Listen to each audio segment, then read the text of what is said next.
This is the result of the concerted efforts of the people with vision of both countries, and this has been hard-won achievements.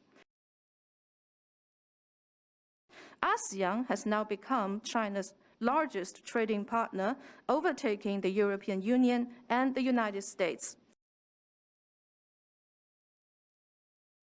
And China will pull through and has pulled through such confrontation.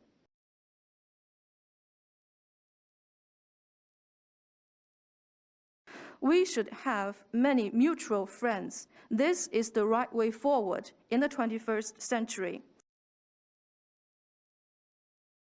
And China-US trade has already achieved a lot, and we should do even better.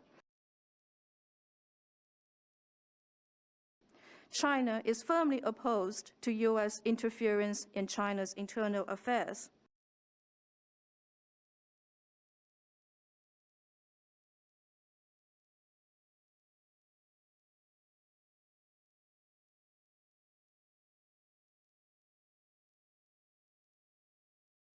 We will continue along this path, step by step.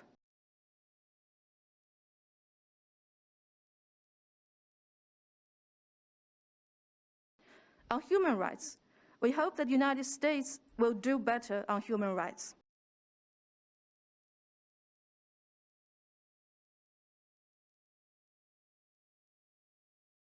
China and the United States are both major countries and both shoulder important responsibilities.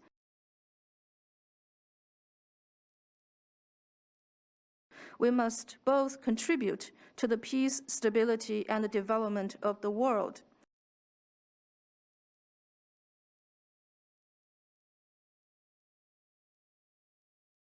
And also, we will make our contribution to the peace and stability of the world.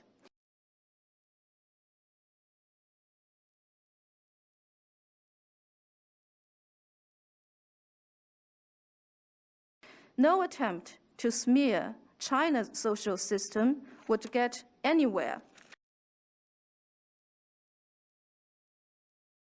The Chinese people are closely rallying around the Communist Party of China.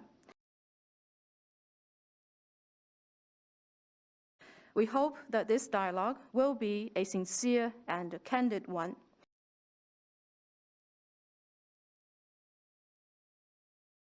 In China's case, after decades of reform and opening up, we have come a long way in various fields. The wars in this world are launched by some other countries, which have resulted in massive casualties.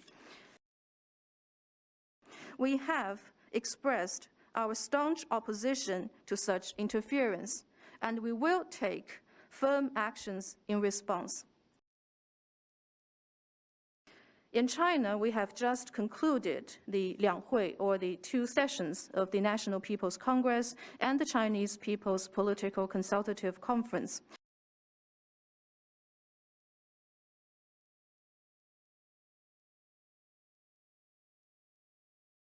The opinion polls conducted in the United States show that the leaders of China have the support of the Chinese people. So we do hope that the United States will develop sound relations with all countries in the Asia-Pacific. During the sessions, we adopted the outline for the 14th Five-Year Economic and Social Development Plan and the long-range objectives through the year 2035. In China, according to opinion polls, the leaders of China have the wide support of the Chinese people. And China has also made historic achievement in building the country into a moderately prosperous one in all respects. Our values are the same as the common values of humanity. Those are peace, development, fairness, justice, freedom, and democracy. China's development is not just about delivering benefits for the people of China, but also about contributing to the development of the world in the 21st century. The United States has also said that countries can't rely on force in today's world to resolve the challenges we face. And it is a failure to use various means to topple the so-called authoritarian states. Secretary Blinken, you said you just came back from Japan and the ROK. Those two countries are China's second and third largest trading partners. And for China, we will manage our own affairs well, and we hope to deliver a better life for our 1.4 billion Chinese people. This is the goal of China's diplomacy. China has made steady progress in human rights, and the fact is that there are many problems within the United States regarding human rights, which is admitted by the US itself as well. But for China, what we have asked for other countries is to follow a path of peaceful development. And this is the purpose of our foreign policy. Since breaking the ice between our two countries in our engagement several decades ago, China and the United States have achieved a lot together.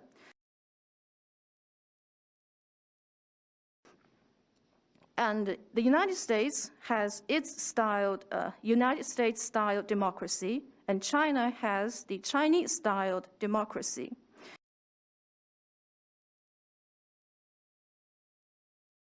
Although so much has changed in this world, it is important that our two countries think about how we can work together and expand our cooperation under the new circumstances.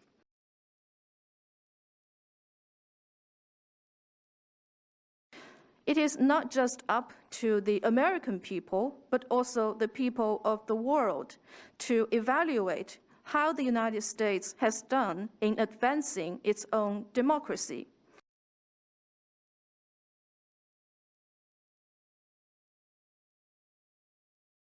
In 1952, China adopted its first 5-year development plan, and now we are into the first year of the 14th 5-year development plan.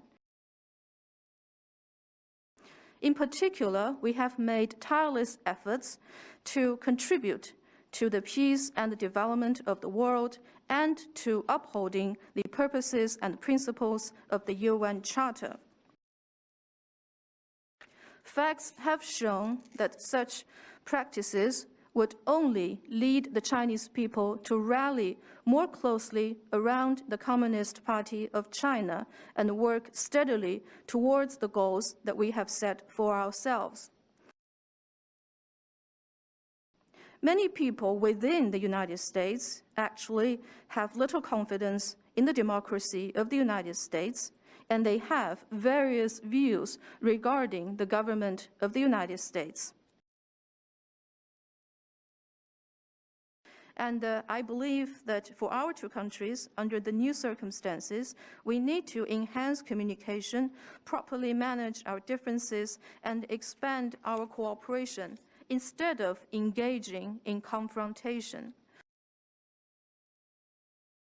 On the eve of the Chinese Lunar New Year, President Xi Jinping and President Joe Biden had a phone conversation.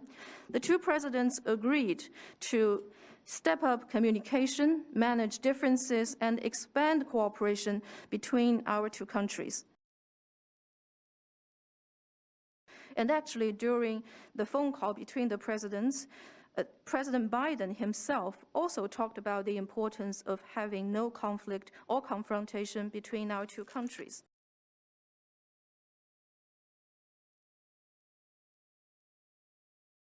It's also important for all of us to come together to build a new type of international relations featuring fairness, justice, and mutual respect. China has made decisive achievements and important strategic gains in fighting COVID-19, and we have achieved a full victory in ending absolute poverty in China.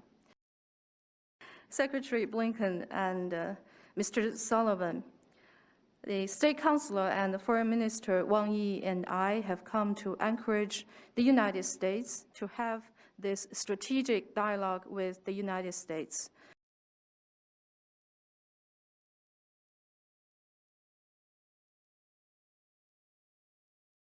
We are having this dialogue today to follow up on the common understandings of the two presidents reached during their phone conversation, and having this dialogue is, in fact, a decision made by the two presidents.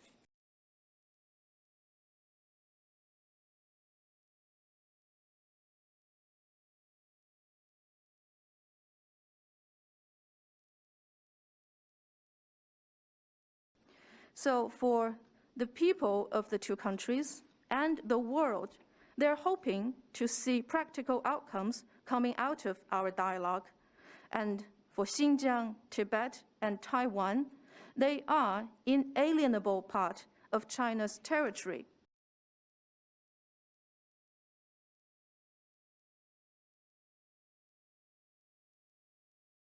For China, we are now in a historic year where we will move from finishing the first centenary goal to the second centenary goal. And by the year 2035, China will surely achieve basic modernization. And by the year 2050, China will achieve full modernization.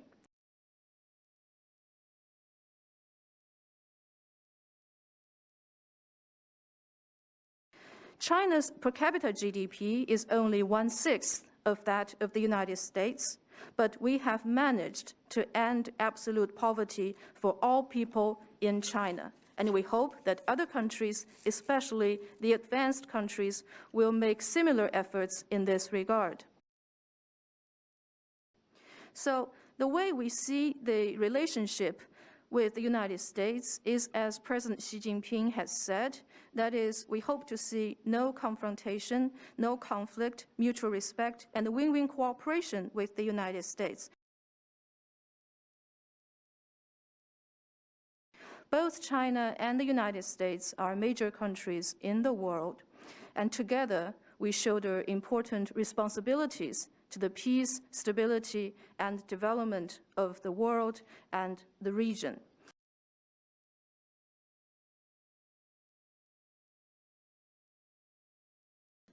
What China and the international community follow or uphold is the United Nations-centered international system and the international order underpinned by international law, not what is advocated by a small number of countries of the so-called rules-based international order.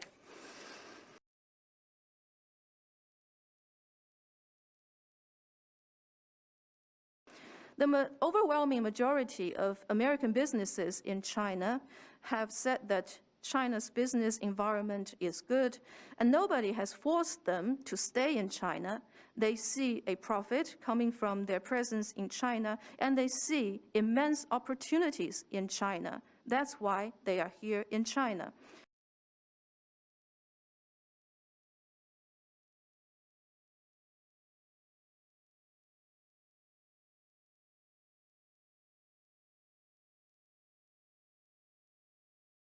Well, between our two countries, we've had confrontation in the past, and the result did not serve the United States well. What did the United States gain from that confrontation? I didn't see any, and the only result was damages done to the United States.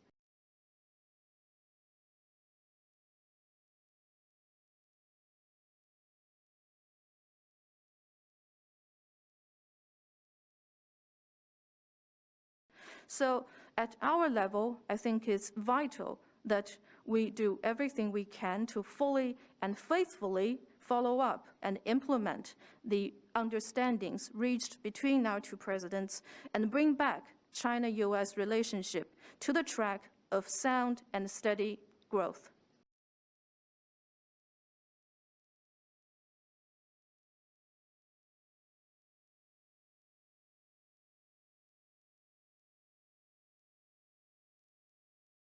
if there is competition between our two countries, I think the competition focuses on the economic aspect. And in this area, as I have said just now, for frictions in our economic engagement, it is important to respond to them in a rational way and seek win-win results.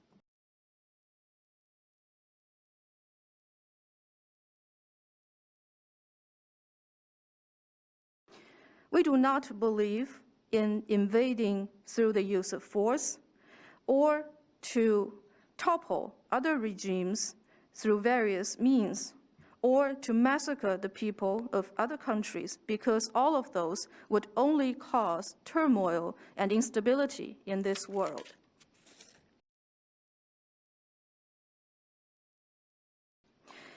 And at the end of the day, all of those would not serve the United States well. So we believe that it is important for the United States to change its own image and to stop advancing its own democracy in the rest of the world.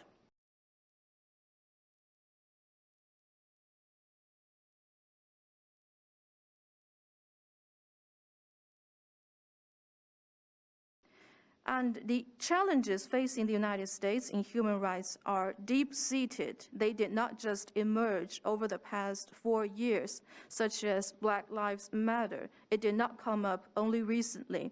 So we do hope that for our two countries, it's important that we manage our respective affairs well, instead of deflecting the blame on somebody else in this world.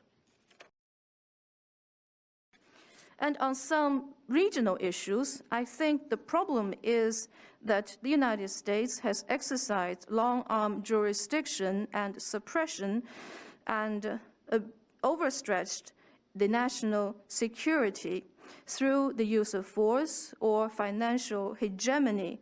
And this has created obstacles for normal trade activities, and the United States has also been persuading some countries to launch attacks on China.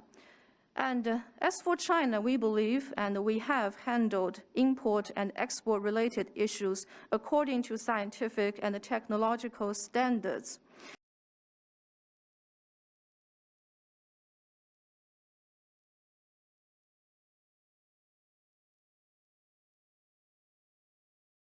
In areas such as COVID-19, restoring economic activities in the world, and responding to climate change, there are many things that we can do together and where our interests converge. So what we need to do is to abandon the Cold War mentality and the zero-sum game approach. We must change the way we think and make sure that in this century, the 21st century, countries, big or small, particularly the big countries, should come united together to contribute to the future of humanity and build a community with a shared future for humankind.